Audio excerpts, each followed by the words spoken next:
I started succeeding when I started leaving small fights for small fighters. I stopped fighting with those who gossiped about me. I stopped fighting with my in-laws. I stopped fighting for attention. I stopped fighting to meet public expectations of me. I stopped fighting for my rights with stupid people. I left such fights to those who have nothing else to fight for. And I started fighting for my vision, my dreams, my ideas, and my destiny. The day I gave up on small fights is the day I started becoming successful.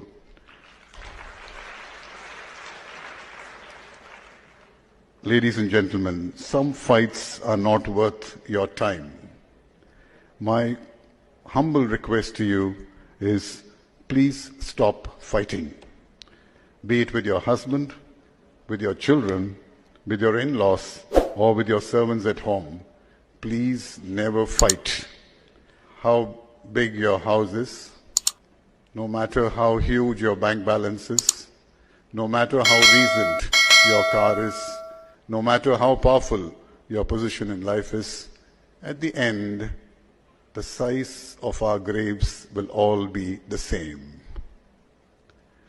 So please remember that the most important lesson for all of us to learn if you want to become successful, be it in your family, be it in your career, be it in any walk of life, shed your egos. Ego is killing mankind. If all of us can shed our egos, I'm sure there'll be peace on earth and there'll be progress and prosperity.